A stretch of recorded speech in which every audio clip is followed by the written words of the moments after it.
More than one miracle took place that day. Cocoon was saved by Fang and Vanille's sacrifice. We awoke from our crystal sleep, and our brands were gone. Our fight had just ended, but I couldn't relax. A new battle was about to begin. Kevin? Jeff. Happy birthday. Thank you very much. Appreciate it. I got you a very special gift this year. A box of nothing? Yeah. No, I got you a review for Final Fantasy 13 too. Oh, yes. Thank you. I couldn't have asked for anything more. Which is apparently turning out to be a really kind of divisive game, at least as far as I could see around the internet, because a lot of people didn't like 13, and this is kind of like, I think Square's, they're trying to kind of make good on what they promised out of 13. Yeah, I've noticed that a lot, too. I mean, I went online, I looked at a lot of other people's reviews. I did not play 13, as a point of disclosure, but it did seem like everybody was saying that this particular title Square was trying to fill in all the things that people complained about, which I give them credit for doing. You know, I mean, how many game publishers go out there and look at something that, you know, their game and then take all the fan criticism and then try and improve the game based almost purely on that? I mean, it almost never happens. So yeah. Kudos to them for making the attempt.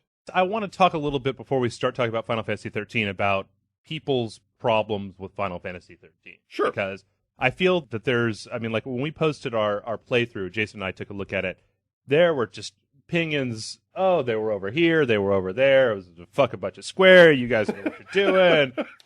As, you know, just all up and down the board. And I played Final Fantasy 13 when it came out, and I didn't have as big a problem with it as a lot of other people did. I felt like the common complaints on it was that it was a little bit too linear, and I definitely get on board with that, because the whole game was just basically like a straight line from one side of the game to the other. There was like one area where it opened up and you could kind of search around and do side quests, but for the most part, you were just walking from one side of the game to the other and fighting everything in between, which I admit was a little bleh. But I feel that a lot of people discount when they talk about Square, especially with 13, that they're not taking into account the fact that, you know, they say, oh, well, 13 is too streamlined, you don't have enough direct control over the characters, the game plays itself, blah, blah, blah, blah, blah, blah. But I feel like that is just an evolution of the way that Square has been making these games. A couple of years ago, I went back and I played, they released that Final Fantasy 1 and 2 collection on the PSP. Sure, right, yeah. They did all the graphics and everything. Man, go back and play Final Fantasy 1. That game is unforgiving. It is unforgiving as hell. Like, you know, you pick a bunch of character classes when you start the game, and that's it. You're done. Those are your characters for the entire game. That was before you had magic points, so you just had a certain number of spells you could cast. So, I mean, you get in these situations where you're walking down into level 12 of a dungeon, you haven't saved in 2.5, 3 hours, and, you know, you got your mages using their sticks on people because you can't afford to waste any magic because it's not boss time yet. And I guess I feel like when you look at the Final Fantasy series over the years, that it's been evolving into a more and more streamlined experience. Yeah, I mean, I tend to agree with you. You know, those games, you know, were fairly unforgiving, especially in the early days. And I did, even though I didn't play 13, you know, being in the video game industry, I guess is that what you call what we do, I did hear lots of complaints about the thing being linear.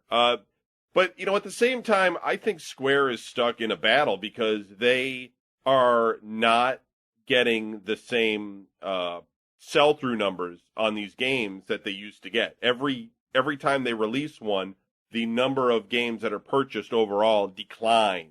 Mm-hmm. So they realize that they have to do something else, you know, and I think that they make some marginal changes, you know, each step of the way with these games, and to me, I'm not sure that's actually working. I don't think it's attracting Western gamers like they want to, and yet still keep the hardcore fans, you know, pleased. And it may get to a point.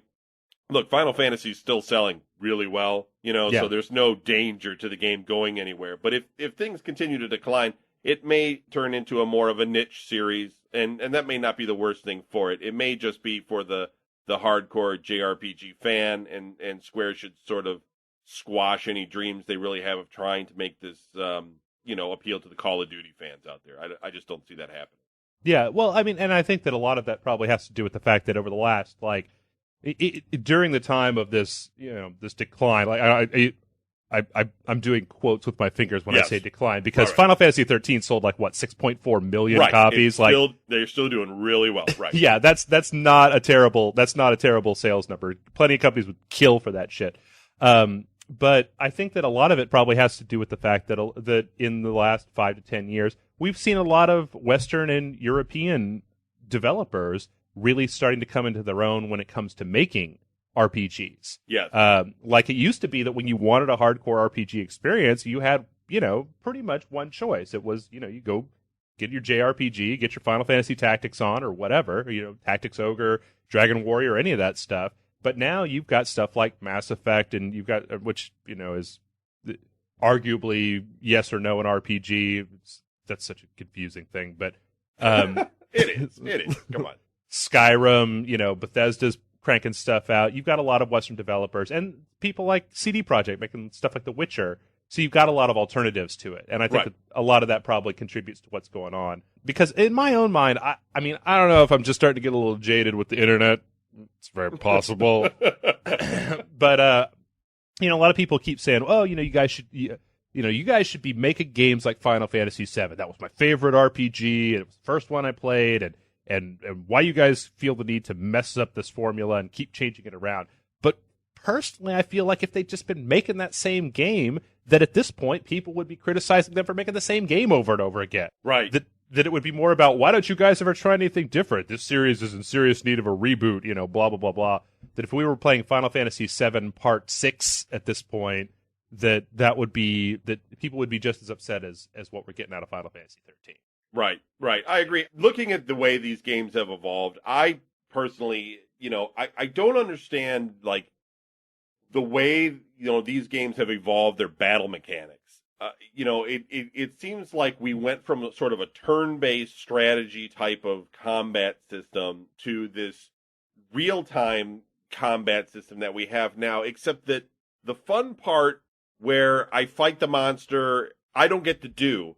I get to do the part that the computer should do, which is basically figure out all the commands that are going to happen in the game. And, Jeff, you'll have to help me here. I don't understand what the attraction is that if I'm queuing up all these commands into the system, then why have the real-time fighting? Why not just make it turn-based? Like, I feel like they're trying to tease me and say, hey, combat's happening in real time. You just can't participate in it. So I'm lost there. A lot of it is kind of an evolution of the series, in my opinion.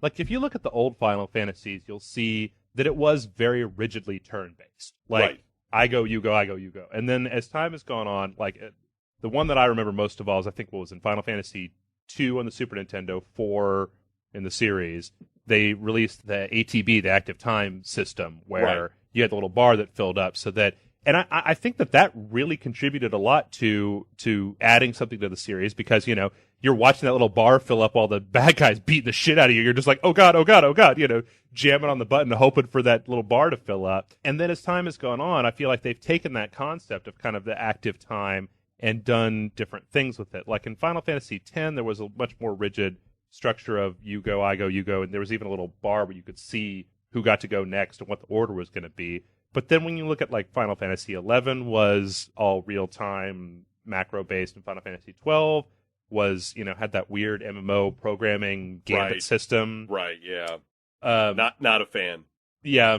I personally wasn't either, because I felt like I thought that Final Fantasy XII took too much of the moment to moment power away from the player, in that, once you had your program set up, it was like, I'm not programming Techniques Legos here, man. I want to fight some monsters. Right. But in 13, I thought that they did a good job, and I think what it comes down to for me is this. Like, when you play old Final Fantasy, there's a point a lot of times you'll get to in a game where you're walking around grinding in the world. Right. And so you get into a random battle, and it's fun for a little while, but then you hit hour 20, and you're just like, oh, I don't want to fight another one of these things. Just attack, attack, attack. And so I feel that, like, by automating that part of the experience, saying that the computer can pick out the, because you could still pick out the commands that you want to attack. I don't think I really had any real enjoyment in doing that. You just mentioned random monster battles. The thing that why? Why do we still have that? That's like another thing that irritates me. You have this world, and there's people walking around in it. You're having conversations, you're running into people, and you're running into items and things, but yet the monsters just appear. And even in this case now, right, the monsters appear, and they can chase you down, and they can attack you. Why aren't they just populated in the world then? It boggles my mind. Like, why do they just appear like this? Is it just some sort of traditional thing? Like gamers demand that there's random monster encounters from these games? I don't Really? Yes. Okay. Because in Final Fantasy 13, the monster setup was just like you said. All the monsters were on the map running around. And you would run up to them and kind of engage them, and then you would go into the battle, and you could always see where they were on the map. And people didn't like that.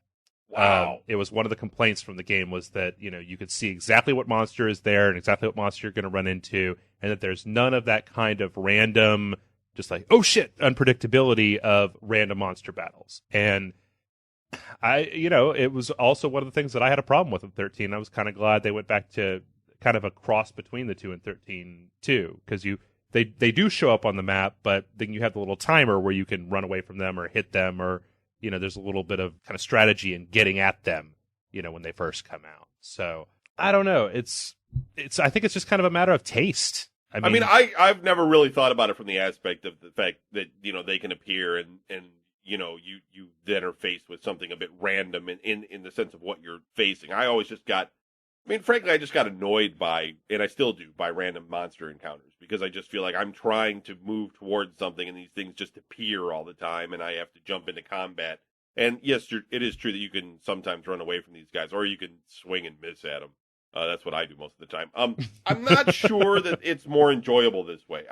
This is where I think I differ from, the more hardcore game player like yourself. I find a lot of that to be episodes in frustration than I do finding it enjoyable. Like, a random monster battle, yay! I don't ever have any good feelings about it, and There's no joy experience coming out of me.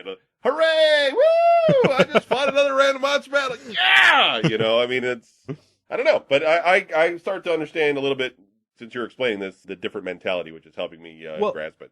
Don't get me wrong. There were plenty of times in the game where I was trying to get somewhere, the monsters popped up, and I was just like, oh, God, no, or I try to run away from them or something like that. Personally, I think that the structure of the Final Fantasy, that it's one of those kind of like carryovers from the older games that if they were to just take that out entirely, I'm not even sure what you would replace it with. Because, fighting is kind of a big chunk of the Final Fantasy experience, but I have a feeling that if you were to somehow remove that altogether, that people would be, they would just lose their shit. They would go nuts. I think that there's been other instances of where this is. Obviously you can look at Western games like Skyrim and Mass Effect and things where you have real-time combat monsters that run in out of the wilderness and attack you and that sort of thing. It certainly happens all the time. Even Square has had games.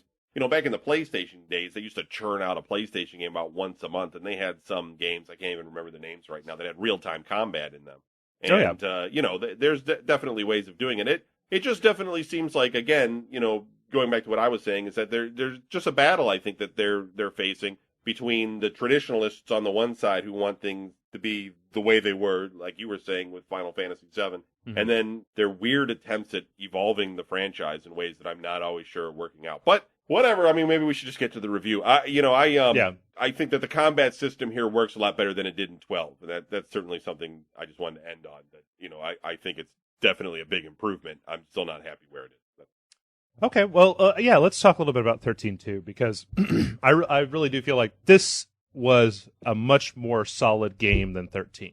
13-2 is the story of Sarah, who is Lightning's little sister, and Noel, this dude from the future, going around fixing reality, I guess. That's I kind of wonder about how much actual spoilerage we should do on this show. Like, I don't want to get into it too much, but I don't think you can. I don't think you can spoil it. It's so confusing anyway. No one's going to actually remember everything we could even say about it. The events of that day tore open a portal to another world, and from the depths of the rift appeared a darkness that had no place in our world, an irresistible force that dragged me away to the edge of time. The darkness caught me in its embrace and wrote me out of history. I tell you, the one thing about the story for this game that I feel was a lot better put together than 13 was that 13, oh my God, the story for 13 was esoteric. It was like these people who lived in this giant floating city, and if it was run by these guys, and then if you got this mark, it meant you were going to turn into a monster, but you got powers, and everybody was trying, Lightning was trying to rescue her sister, and Snow was dating her, and it's the sort of story where they introduced just too many foreign concepts for me to ever get really super involved with what was going on. And it didn't help the fact that the characters were all l'Cie, and they were turned into l'Cie by the foul sea. But once you've been a l'Cie for long enough, you become a Seath, and it's just like, oh God, guys, come on, just give me.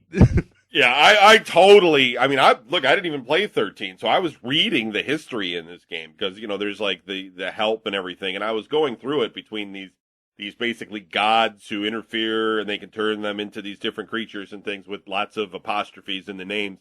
Yeah. And I was like, do they storyboard all this crap? I mean, did they sit around and figure all this out just to make it purposely like confusing? Because basically I'm playing a little girl with pink hair running around in like really hot outfit, basically questioning my masculinity while I'm playing this game the entire time. I'm not really grasping too much of this. At one point they said that some giant comet was going to smash into the planet, and then they used some sort of crystals to like stop it. And I literally didn't even understand what they were talking about. And then there was like a shot of it. They were like looking at it in the sky, and I was like, oh, now I see what they mean. I get it. Well, it was actually I appreciated the fact that, did you watch before you started? There was like a beginner's guide on the like main menu. I definitely walked through all of the massive, contextual help and read all of the history in the game. That it flips up in there. Well, I think it's the same thing. Like in the main menu, they've got that. It basically recaps the whole story of 13, so that you can, if you haven't played 13, you can kind of have at least a marginal grasp of what the hell is going on in this world. But I don't know. I mean, even having said that, I feel like the motivations of the characters in the story were at least a lot more easy to empathize with. Sarah wants to find her sister. Noel is bummed out about the future. Like, okay, I too would like to find my sister from time to time, and I too am also bummed out about the future. Not quite the same way, but we can at least get on board with that a little bit more than I'm going to get turned into a crystal monster by the gods that live in the floating sky where we all live. Very true. Yes. No, I mean, I felt a little bit of connection to the characters and their motivations. I find it sometimes to be a little bit odd that everybody's so beautiful in all of these games, and things are twinkling, and it's all making itself attractive to teenage boys. Though I do look forward to the cosplay outfits that I'm going to see, at Comic-Con, from these games. But no, I agree with you. I think the storyline was really well done. I wouldn't mind actually seeing this all in some sort of a movie. In a sense, maybe it would make more sense if some director made it. Into a movie, and so it was a little bit more fleshed out, because I think there's a lot there, and there's certainly a lot of work that's gone in. Man, this game looks great. And they say 13 looks better than this? That's what I read. I cannot imagine something looking better than this. It looks fantastic all the time. And the character animations and everything are unbelievably outstanding. It's one of the greatest games I've ever seen in terms of looks. I just really think this game is pretty, but it's also animated exceptionally well. And I mean, what do they have? Do they have their own fashion designers at Square that come up with these outfits for people? I mean, it doesn't seem like somebody's just like drawing something, I mean, it's like there's like a lot of detail going into these things that's, I don't know, it's just shocking to me that how well it all looks. Yeah, I mean, Final Fantasy, I don't remember 13 looking, I mean, it's been a while since I played it. I don't remember it looking significantly better than this. But Square, they've always been at the top of their game when it comes to visual style and the way that things look. Of course, I do have to say that, you say they've got a costume designer there. I don't know if it's mandatory that they take mescaline or if that's just like what they're doing. But you know what? If you were looking for the Final Fantasy where the characters' costumes started to make sense, you just need to keep on walking, pal, because this is not it. But yeah, it's. I mean, the character, the facial expressions of the animation is all extremely well done. Like characters emote really well. one of the interesting things they do in this game is there's some time mechanics going on, and I felt that it was interesting that they took a lot of these fantastical worlds and you would go to them in different time periods, so you could see different things happening along the stream of time in different places, which also, helped to make it a little bit more grounded, because you've got this fantastic place, but then you go back there later on and you're like, oh yeah, I remember this. Tower over there, and there's dudes over here, et cetera, et cetera. So that I thought was also really good. Did you find, I mean, I noticed that there were some complaints. I didn't play it all the way through like Jeff did. Jeff's a machine and managed to finish games in like 3 days or something that are just this is actually to play. This is actually a lot shorter than 13. Did you find though that that I read this, that people were somewhat annoyed by the fact that they reused a lot of maps? I mean, did that bother you at all? Not really. I think that there were definitely a few places that I recognized from 13, but I think they did a good enough job of changing them out a little bit and masking them. I look at this game and you say, okay, they definitely reused assets from 13. Like, there were some people in our playthrough that were complaining about 13 took 5 or 6 years to develop, and then just 2 years later you've got 13.2 out, and people are like, where's Versus 13? You guys should be concentrating on this. And it was the sort of thing where I said, well, a lot of the assets in 13.2 are lifted from 13, but they're rearranged in clever enough ways that they're not, you're not running through the exact same areas that you were in 13. I think that Square is also known to be always working on 3 of these at the same time. I mean, ever since back in the day when they announced that there was 9, 10, and 11 or whatever it was, all being worked on at the same time. I think they're just separate teams, inside Square.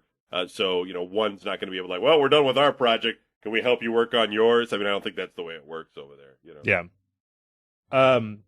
Now let's see. The other thing I guess I wanted to mention was I felt like one of the complaints about Final Fantasy 13 that I had that was legitimate, that a lot of people had a problem with, was that there wasn't enough to do and the game wasn't interactive enough.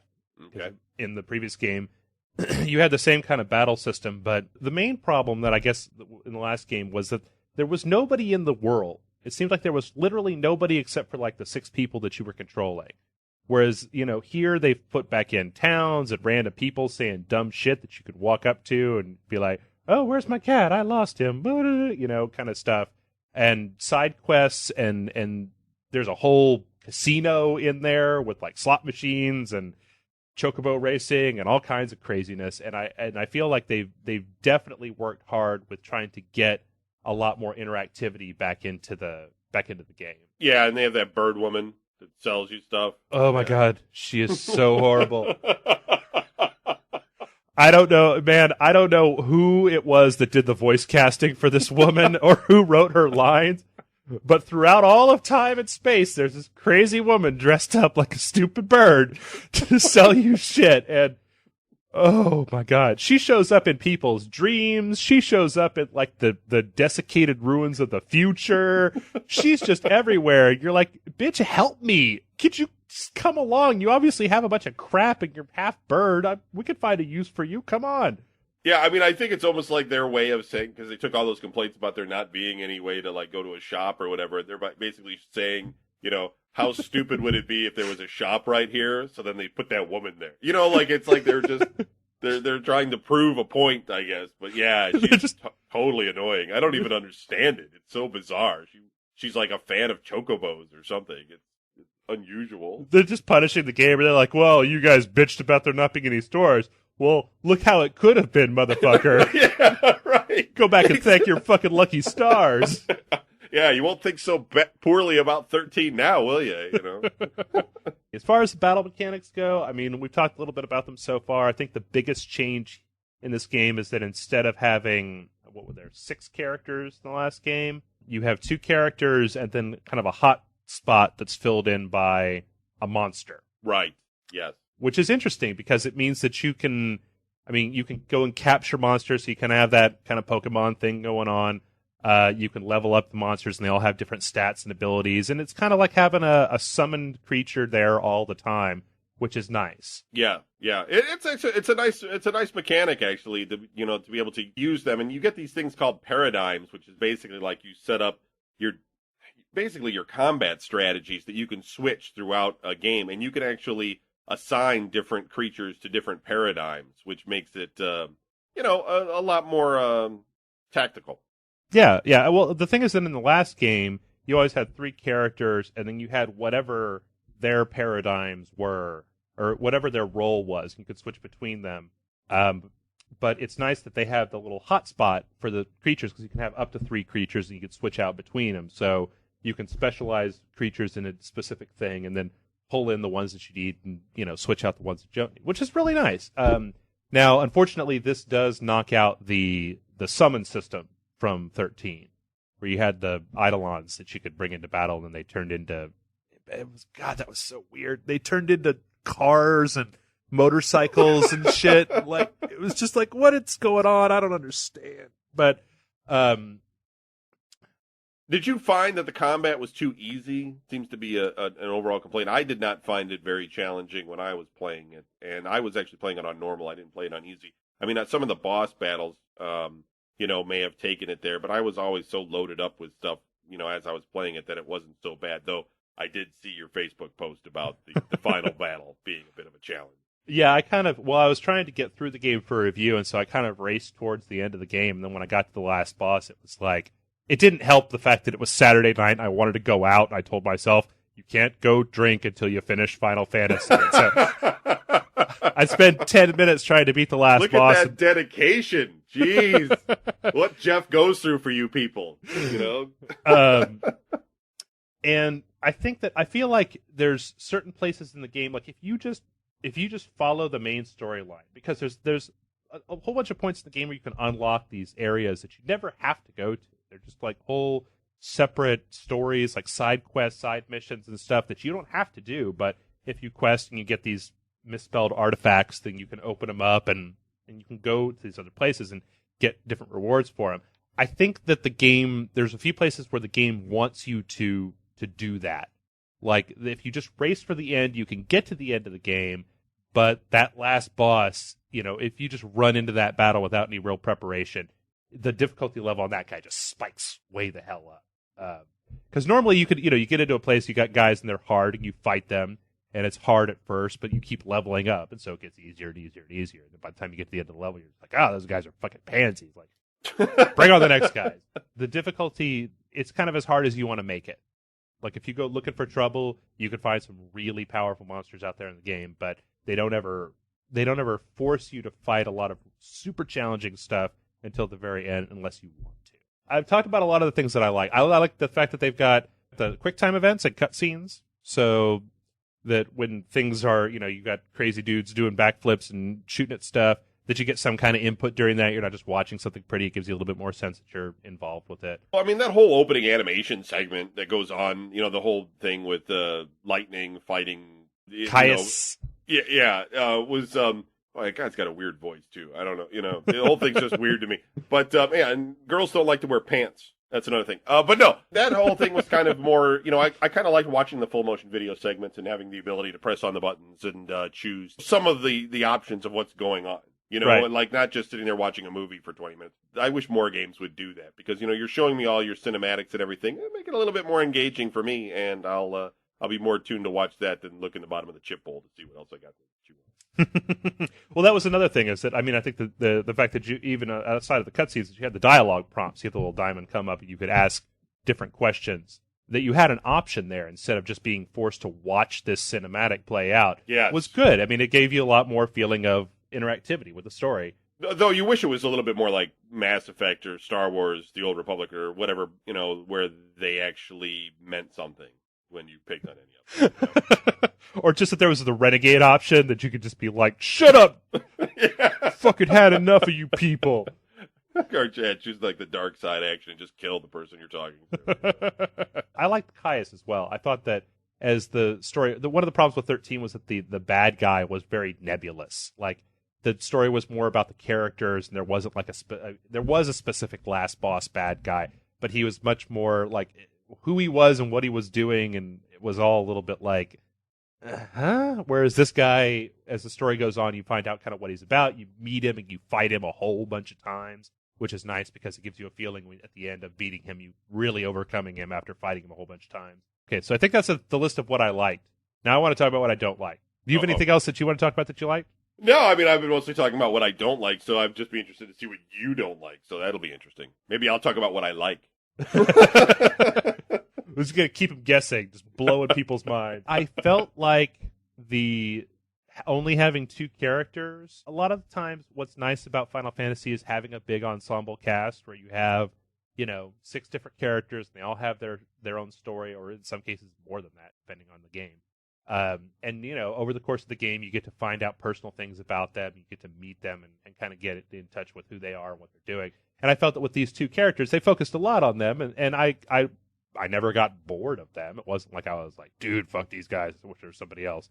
But it made it feel smaller. It made it feel a little bit less epic because you were just focusing on this one small group of people. Yeah, I think there's certainly something to be said about having a party too, because you feel like you're almost in control of a little army that you get to determine combat order, who's going to fight. You pick people up, you lose people along the way, and that sort of thing. And when you only have 2 main characters, I mean, they do pick up some people that fight with them, a little bit, but you don't keep anybody permanently. And it's, I agree with you. It feels a little bit less like a traditional RPG in that way, and a little bit more like a side quest almost. I also would like to say, fuck that Moogle, man.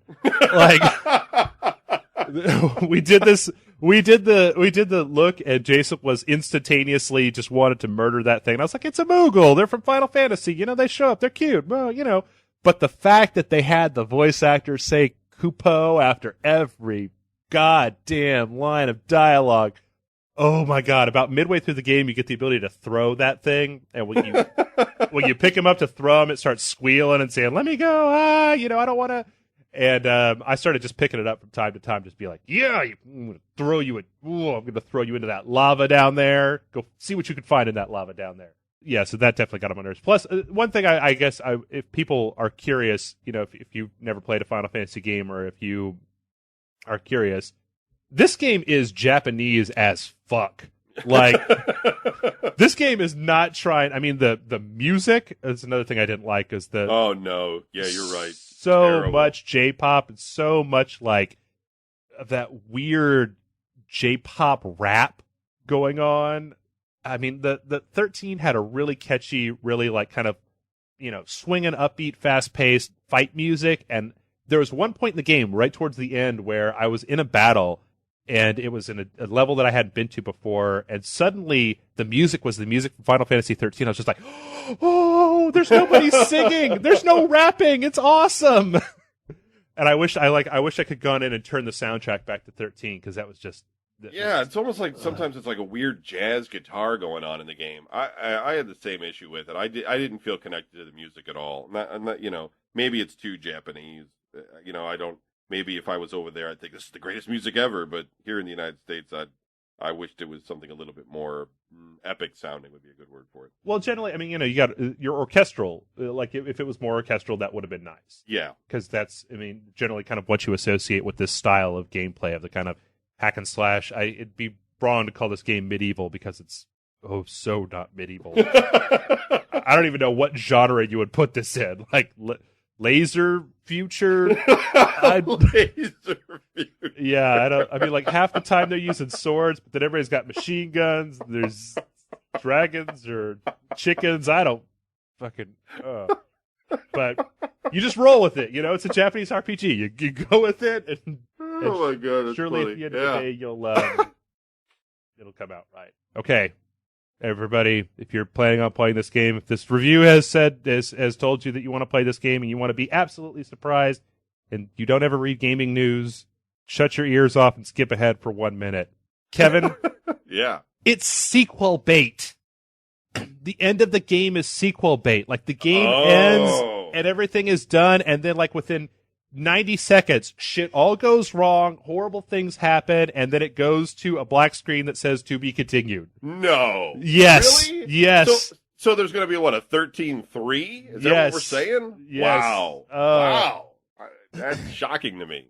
Which, I mean, they made Final Fantasy X2, and they've made some stuff from the Final Fantasy VII universe, but this is the first time that I feel like they're just taking this one universe and just running with it. 13-2 was a little bit surprising, but not super surprising. But 13-3, that's a first. At least as far as I know. I mean, 13-2 or 10-2 was a big deal when that happened, and now we're going to have a third to this. I guess it's a quote unquote new paradigm for Square. That they're going to continue on with these games, which is unusual. I always thought it was just a one-off with 10-2 because it was so popular with 10 that they just figured, hey, we'll go with it. Most people probably would have preferred a 7-2. But that's, I don't know. I guess we could play it in this world some more.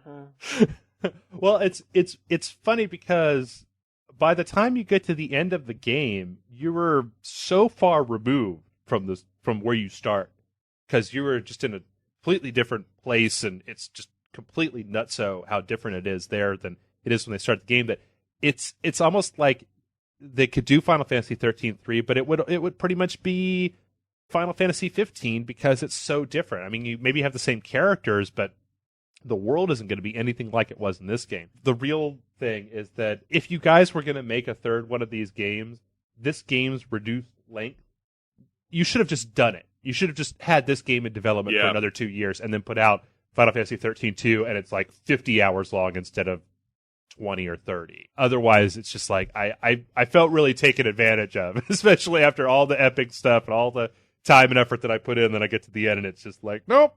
It's all right. Come on back in a couple of years. I guess we'll finish this stupid shit up. Yeah, I'd also like to suggest to Square, because I know they're listening right now, that they start to reconsider maybe using all of these numbers and maybe naming their games or something, because eventually this is going to get really complicated. Like, especially if the sequels have sequels, then it's like going to be 13-2, 1, 2, and 3. I mean, I look at these Roman numerals now, and I have to like stop for a minute and stare at it and go, I don't know which one that is. Let me do the math.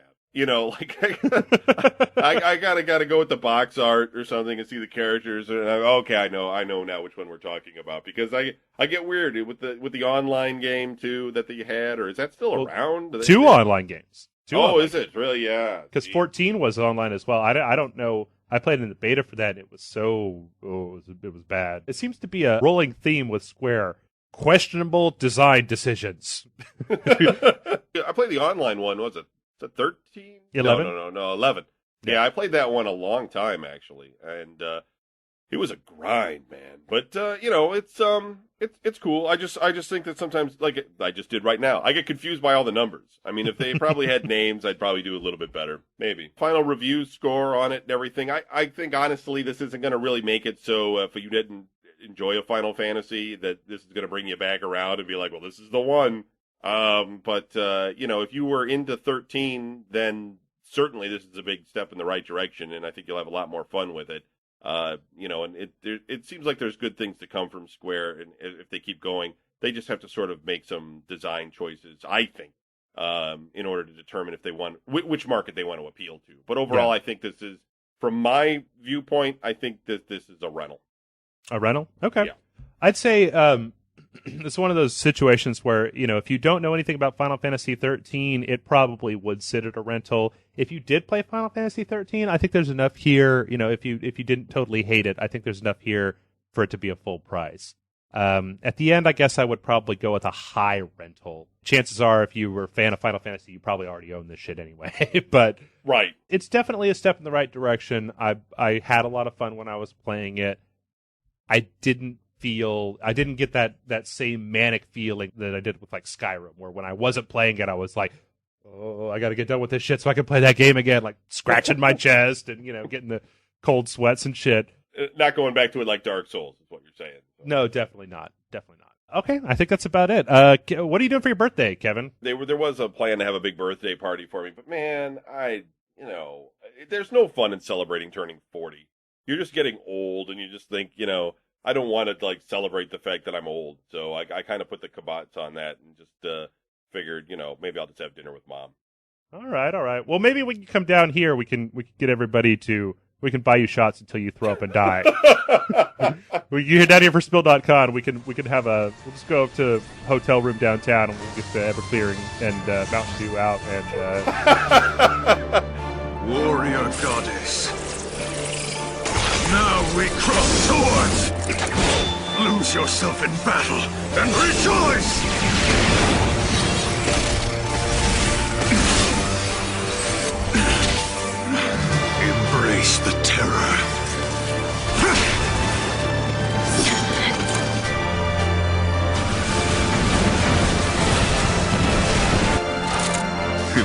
explosive. Save it.